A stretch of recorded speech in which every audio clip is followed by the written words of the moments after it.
Hello friends, welcome to my channel. ఈరోజు perfect base ఎలా చేయాలో మీకు ఈరోజైతే చూపిస్తానండి.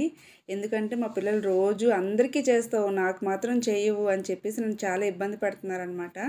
అందుకే ఈరోజు ఎలాగైనా మీకు కూడా చూపిద్దామని చెప్పి బేస్ అయితే రెడీ చేస్తున్నాను. ఫస్ట్ బటర్ తీసుకున్నాను, అలాగే షుగర్ని కూడా తీసుకొని రెండింటిని బాగా మిక్స్ చేసుకోవాలన్నమాట.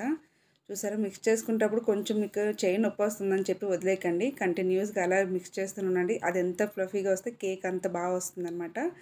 తర్వాత మిల్క్ మేడ్ తీసుకోండి. మిల్క్ మేడ్ తీసుకొని దాన్ని కూడా ఇలా మిక్స్ చేసుకోవాలి.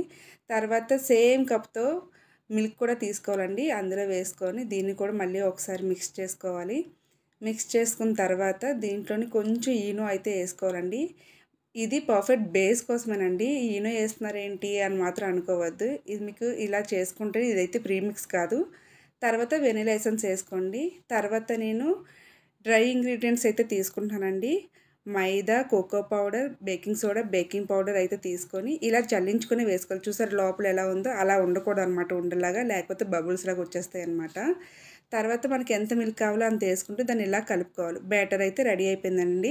నేను టిన్కి ముందుగానే బటర్ ఇవన్నీ అప్లై చేసుకొని ఉంచేసానండి. డస్టింగ్ చేసుకొని పెట్టేసుకున్నాను అనమాట. ఇప్పుడు అందులోని నేను బ్యాటర్ని రెడీ చేసుకొని దాన్ని వేసుకొని ఇలా ట్యాప్ చేసుకొని కుక్కర్లో అయితే పెట్టుకోవాలి. నేను ముందుగానే ప్రీ హీట్ అయితే చేసుకున్నానండి. తర్వాత బేస్ అయితే రెడీ అయిపోయింది. దాన్ని కొంచెం క్లాత్ని తడి చేసి వేసుకున్నాను అనమాట, అది చల్లార్చడానికి.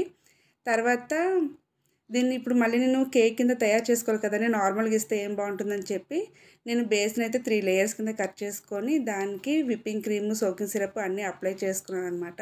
మీకు తెలిసిందే కదా, నేను చాలా వీడియోస్లో చెప్పాను. ప్రతిదానికి కూడా మనం ఒక్కొక్క లేయర్కి సోకింగ్ సిరప్ అలాగే విప్పింగ్ క్రీమ్ అప్లై చేసుకోవాలి. మీరు కావాలంటే మధ్య మధ్యలో చాక్లెట్ వేసుకోవచ్చు, లేదంటే మీరు ఏదైనా క్రష్ వాడాలనుకుంటే క్రష్ వాడుకోండి. ఇలా ఫైనల్ కోటింగ్ అయితే ఇలా ఇచ్చేసుకున్నాను. పైన నా దగ్గర చాక్లెట్ సాస్ అయితే ఉంది. దాంతో ఇలాగా ఇంట్లోకి తినడానికి కాబట్టి మనం పెద్ద ఏం చేసుకోవసరం లేదు. ఇలా సింపుల్గా చేసుకున్నాను నేనైతే.